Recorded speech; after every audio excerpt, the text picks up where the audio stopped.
Lesson 30: Separating events from effects. 1. Introduction.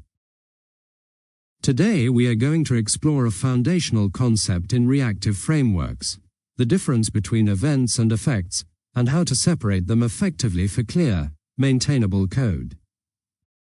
By the end of this session, you will understand how to decide when to use an event handler, when to use an effect, what happens when you mix reactive and non-reactive logic, and how a pattern called effect events helps you decouple those concerns. 2. Choosing between event handlers and effects. Let's begin with the decision point. When I write some logic in a component, how do I know whether it belongs in an event handler or in an effect? A useful guide is to ask, why does this code need to run?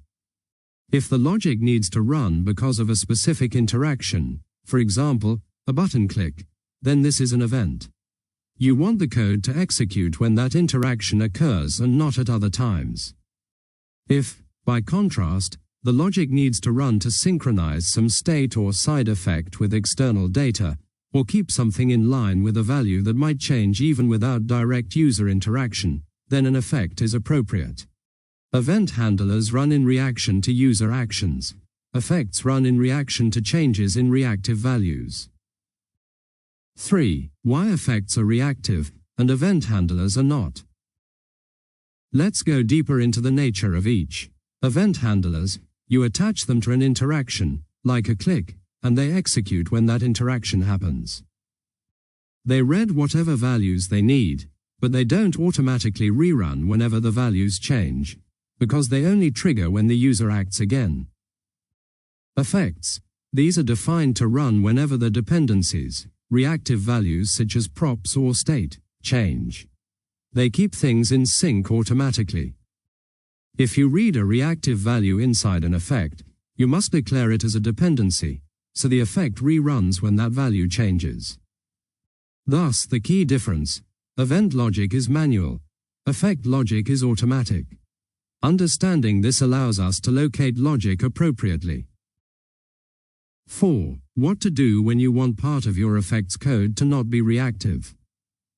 Here's where things get interesting. Imagine you have an effect because you want to resynchronize something when a particular value changes.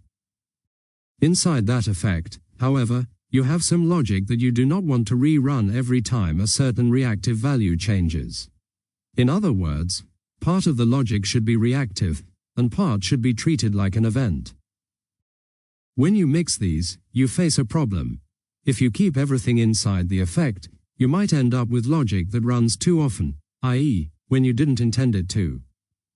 On the other hand, putting everything in an event handler may fail to rerun when you do want it to rerun automatically.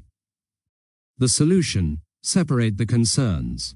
Extract the non-reactive part into something you call on demand from within the reactive effect. This is exactly the pattern we'll now introduce.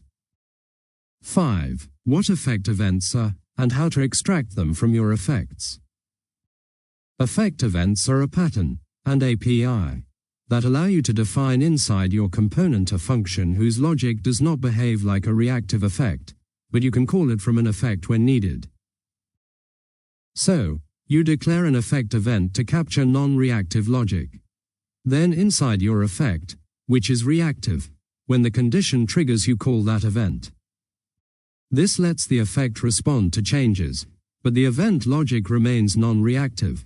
It does not cause the effect to rerun when the event logic's dependencies change.